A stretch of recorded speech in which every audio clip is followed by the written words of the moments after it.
One of the fun things you got to do tonight was the trios. So I'm curious what that was like for you, both getting to do a performance with your group and also just how that might have affected your kind of mindset and mood this week as you got to have that fun little bit as well. Uh, You go ahead, Josh. well, yeah. So it was kind of I believe the voice the way that they kind of operate. Um, you're not really guaranteed season to season what they're going to do or how they're going to do things, and so we honestly none of us really knew that it was coming until it was here, and so I think there's a little bit of a speculation amongst the contestants, of course, to say that they're kind of wanting to see how well we work with others and can we harmonize. But I think a lot of it has to do with the fact that it's these cuts are so, I mean, so important right now. I mean, you're basically cutting in half every week, and so I personally think that it's a kind of a quick way for America to assess, in contrast, maybe if they're kind of trying to decide between one or the other artist. I don't know. That's just my speculation. Maybe they're trying to group them together so people have an opportunity to see them perform simultaneously or together like that, so that they can really kind of see what's going on. But then also for the sentiment and of course the movie If coming out, and man, being able to do one of Bob's song, that was a lot of fun. And Karen and Tay, great people, great art. I mean, it just, everybody here's phenomenal. Everybody's clawed their way here and done. They've left no crumbs on the table, right? Everybody's eaten, and yeah, it's been a blessing, man. It's been an experience that no matter how this shakes out, I'll never forget. And I'll always be grateful for. So That's fantastic, Asher. Well, you know what, Marissa? This trio performance is my wheelhouse. My dream is to be a cinematic singer. Um, I can see my voice in movies and, maybe even doing voiceovers because I got so many voices inside of me, deep, high, low, loud. So when we got the trio song and our creative director explained to us the scene and the bed and the boy and the bear, I felt right at home on that stage in that performance. And of course, singing with Madison and Serenity, I love the texture of my voice where I don't have to belt. I do believe that I have this very beautiful, settled sound.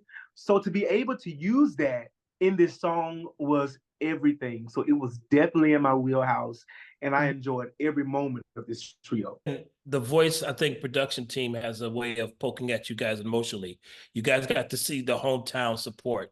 Josh, take it from starting off. Like, how did you feel to see that the hometown come out for you in the numbers that they did to support you? yeah, man. So that was insane. You know, I grew up in a small town that's no longer small. We watched it pretty much go from a mill town to a lot of growth and real estate and all this stuff shifting and changing about. But what's crazy is like that small town vibe is still very much alive. And even though there's a lot of growth, it's home. It's just I loved growing up there, and I love the culture, and people show up and show out, man. And I think I saw a snippet there. There's a ballpark that they built right in the middle of town, and everyone was kind of like side eye, looking like, "Are y'all sure this is a good idea?" And anyway, they did it, man. It's been a huge success, and restaurants and all that stuff starting to pop up and around it. But to see that thing like half full, like technically a stadium that they airing the show on the big, I don't know what you call it, Megatron, or the big screen out at the back of the ball field. I mean, they were airing it on that screen, and I don't know, man. It was a little overwhelming because Reba gave me a specific instruction to be, not be smiling and to sell that song. And so to see all that, it just really warmed my heart right before that. But I had to get right back to it and bring on the bad boy attitude, you know, even after seeing all that. But very much humbled and grateful. And I love the people in Kannapolis, man. It's my home. Always will be. You know what? Looking up on that screen, seeing my auntie, the woman that named me, hug me, not knowing they was gonna play that, was, you know, it was so embracing. I believe in my heart that my city really support me. Not only do they support me, but they have always been a part of my destiny, man, like my purpose.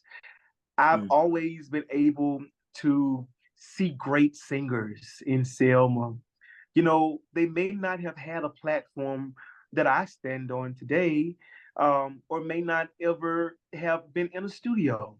But what they had was a lot of heart. They was humble. They was full of humility, and I sat at their feet. And so when I stand on that stage, I stand with Selma, and I stand on their shoulders, and I try to show my heart, and I try to show how humble I am to learn, or to be humble to sing around people like Josh or Tay or Karen or all these great singers. They all great, you know.